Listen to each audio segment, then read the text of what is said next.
Pag-aaral sa ating mga batas. Libre, walang bayad. Hashtag may batas pala. Ayan, energy! Batas Energy. sa murang gamot. Kalusugan ay abot na Alam abot! mo, itong batas na to, matagal na to eh.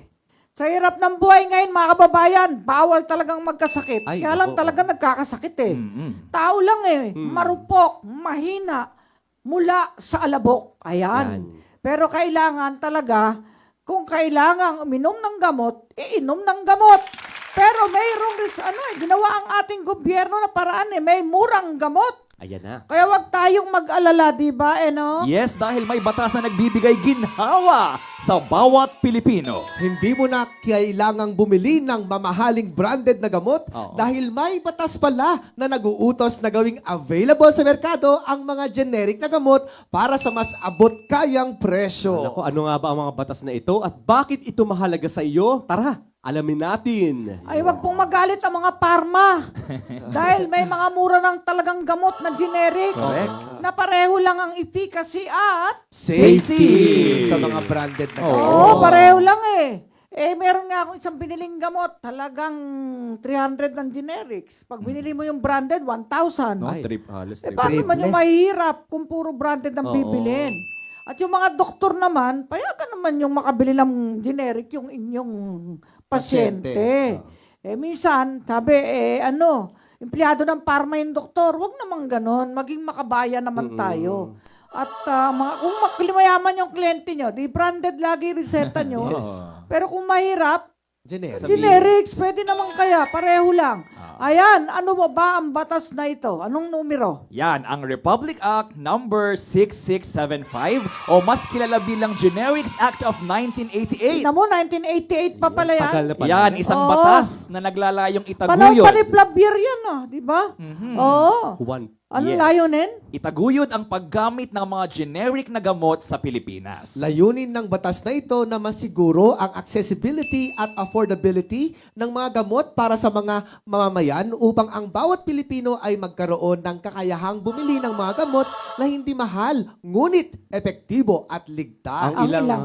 tama, ang ilang probisyon ng RA number 6675 ay inamyendahan ng RA number 9502 o ang Cheaper Medicines Act of 2008 na naglalayong pababain ang presyo ng mga gamot sa bansa at gawing mas accessible ang mga ito sa mga mamamayan. O dapat naman, kaya may generics pharmacy. Diba, no? At ano nga ba ang mga generics na gamot? Ayan, ang generic na gamot ay isang uri ng gamot na ginawa upang maging kapareho ng isang gamot na kilala na at Ayan. ibinebenta sa merkado. Tandaan, ang mga generic na gamot ay may parehong epekto at benepisyo tulad ng branded na gamot at sila ay itinuturing na bioequivalent.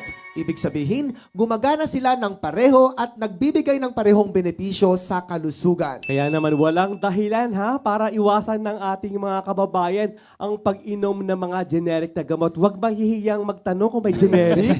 Meron yun. Ayan, ayan.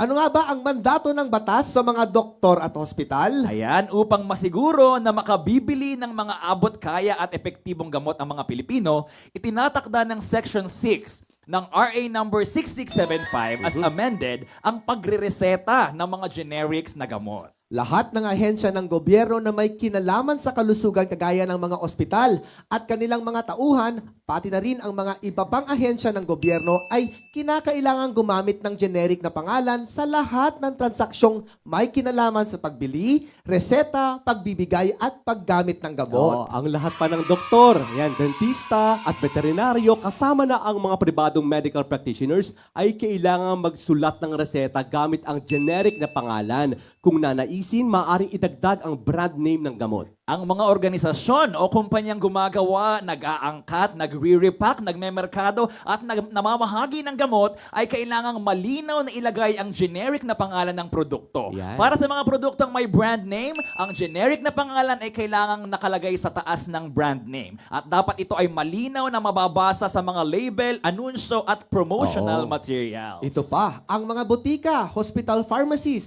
at iba pang tindahan tulad ng supermarkets at sari-sari stores na na nagbebenta ng mga gamot ay kailangang ipaalam sa bumibili ang lahat ng gamot na may parehong generic na pangalan at ang kani-kanilang presyo. Ito ay upang mabigyan ang mamimili ng tamang pagpipilian. Bukod dito, kinakailangan nilang maglagay ng listahan ng mga gamot na may parehong generic na pangalan at presyo sa mga lugar na madaling makita ng mga mamimili sa loob ng isang taon mula sa pagpapatupad ng batas na ito. Isa pa, ang label ng isang generic na gamot ay kailangang malinaw na magpakita ng pahayag na this product has the same therapeutic efficacy as any other generic product of the same name. Tama, Signed, same PFAD. efficacy. Yes. Diba? Tama. Pati safety, pareho. Parehas. May parusa po ba kapag hindi tinupad ang batas na ito? Nako, oo. May mabigat na parusa ang paglabag sa batas at narito ang maaaring abutin. Para sa doktor o practitioner, unang paglabag, reprimand o babala na Meron ba itatala naparusahan na Opo, yan? Parang wala pa. sa record ng Professional Regulation Commission o PRC. Ikalawang paglabag naman ay may multa na 10,000 to 25,000 pesos. Ikatlong paglabag, multa na 25,000 hanggang 50,000 at suspensyon ng lisensya sa loob ng 60 days. Ika-apat o higit pang paglabag, multa na hindi bababa sa 100,000 pesos at suspensyon ng lisensya sa loob ng isang taon o higit pa. May parusa ba? Parusa. Oh, ito Parusa. pa. Aha, ay meron Ito pa. talaga. Tanong, may naparusahan na ba? Ayan, ang- Para wala pa ako nabalitaan. Para naman sa mga kumpanya, organization, anong parusa? Ito po, una, multa na hindi bababa sa 100,000 pesos at maaring masuspindi o mabawi ang lisensya ng kanilang operasyon. Yan, ang mga opisyal na responsable ay pagmumultahin ng hindi bababa sa 40,000 at maaaring masuspindi ang kanilang lisensya o makulong ng hindi bababa na 6 na buwan at hindi hihigit ng 1 taon depende po sa hatol ng korte.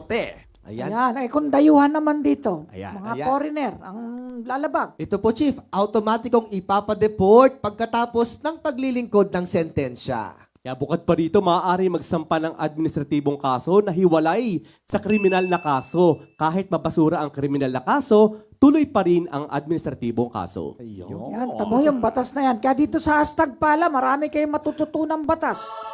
Minsan bibili ka ng gamot sa butika meron palang mas mura. Yung generics, o di ba? Pareho din naman palang mabisa.